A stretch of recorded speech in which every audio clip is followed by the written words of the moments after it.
प्रेम पकड़ने से नहीं टिकता, त्याग से पवित्र होता है। और जो सच में आपका है उसे जाने देने पर भी वो आपके ही पास लौट आता है। बेटा सुनो, मनुष्य का सबसे बड़ा भ्रम क्या है? वो सोचता है कि सामने वाले को पकड़कर रोककर गिड़गिड़ाकर प्रेम को बचा लेगा। पर शास्त्र क्या कहते हैं? भगवत गीता में श्री कृष्ण अर्जुन से कहते हैं, असंगो ह्यायम पुरुष, अर्थात आत्मा का स्वभाव आसक्ति नहीं बल्कि असंग होना है। तुम कहते हो मेरा पार्टनर है, कैसे जाने दूं?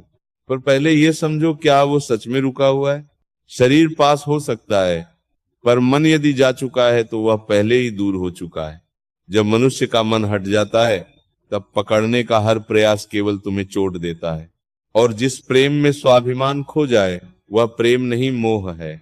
शास्त्रों में एक सिद्धांत है, मोह दुख का कारण है, प्रेम मुक्ति का। यदि तुम्हें लगता है कि दूरियां आ रही हैं तो पहले शांत होकर बात करो। लड़ाई नहीं, बहस नहीं, रोना नहीं, केवल सरल वाणी में कहो, यदि हमारे बीच कुछ कमी रह गई है तो चलो उसे सुधारते हैं। रिश्ता कोई तुच्छ वस्तु नहीं है। पर यदि प्रयास के बाद भी वो रहने को तैयार नहीं तो फिर उसे जाने दो। त्याग का अर्थ हार नहीं होता। त्याग का अर्थ है मैंने अपना कर्तव्य पूर्ण किया।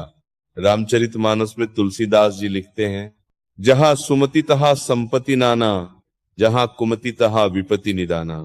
जहां बुद्धि शांत और पवित्र है वहीं कल्याण है। जब तुम शांति से सम्मान के साथ कहते हो, यदि तुम्हारी खुशी जाने में है तो जाओ, मैं तुम्हारे लिए शुभकामना ही रखूंगा, तो उस क्षण तुम्हारा स्तर ऊंचा हो जाता है। याद रखना, जिसे तुम पकड़ कर रखते हो वो भागने की सोचता है, जिसे तुम आशीर्वाद देकर मुक्त करते हो वह लौट कर सोचता है। मनुष्य का मन अजीब है बेटा, जब तक वो तुम्हें रोते देखता है उसकी अहंकार बढ़ती है, जब वो तुम्हें शांत और स्थिर देखता है उसका मन विचलित होता है। पर एक बात गांठ बांध लो, उसे लौटाने के लिए मत जाने दो, सच्चे भाव से जाने दो। यदि लौटे तो समझो प्रेम था, यदि न लौटे तो समझो वो तुम्हारा था ही नहीं। तुम अपने भीतर देखो, क्या तुमने अपना 100% दिया? क्या अंतिम क्षण तक मर्यादा रखी? यदि हाँ तो फिर भय कैसा? प्रेम का अर्थ अधिकार नहीं, आशीर्वाद है। और जो प्रेम आशीर्वाद बन जाता है वही शाश्वत होता है। अपने ऊपर काम करो, जिस दिन तुम स्वयं पूर्ण हो जाओगे उसी दिन तुम्हें समझ आएगा। किसी को खोया नहीं, जो गया वो तुम्हारी यात्रा का एक अध्याय था। इसलिए कहता हूं, शांत रहो, संयम रखो और ईश्वर पर विश्वास रखो। जो तुम्हारा है वो लौट कर आएगा, और जो नहीं आया उससे कहीं श्रेष्ठ तुम्हारे जीवन में आने वाला है। ईश्वर तुम्हें धैर्य दे, विवेक दे और प्रेम को समझने की शक्ति दे। एक बात और गहराई से समझ लो, जब तुम किसी को जाने देते हो उस समय तुम्हारा असली तप शुरू होता है।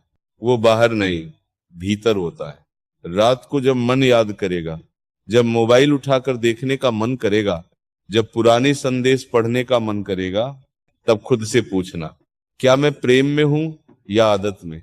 अक्सर हम प्रेम नहीं छोड़ते, हम अपनी आदत नहीं छोड़ पाते। भगवद गीता में एक और बात कही गई है, कर्मण्येवाधिकारस्ते मा फलेषु कदाचन। तुम्हारा अधिकार केवल कर्म पर है, फल पर नहीं।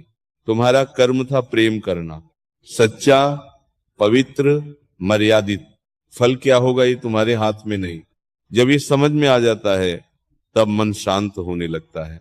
और सुनो, यदि वह व्यक्ति सच में तुम्हारे जीवन का भाग है तो समय उसे वापस ले आएगा, और यदि समय उसे वापस नहीं लाता तो समझ लो ईश्वर ने तुम्हें किसी बड़ी पीड़ा से बचा लिया।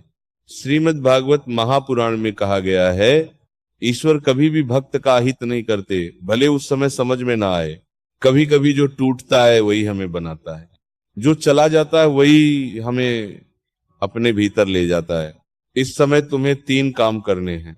पहला, अपनी आत्मा को गिरने मत देना, स्वाभिमान को बनाए रखना।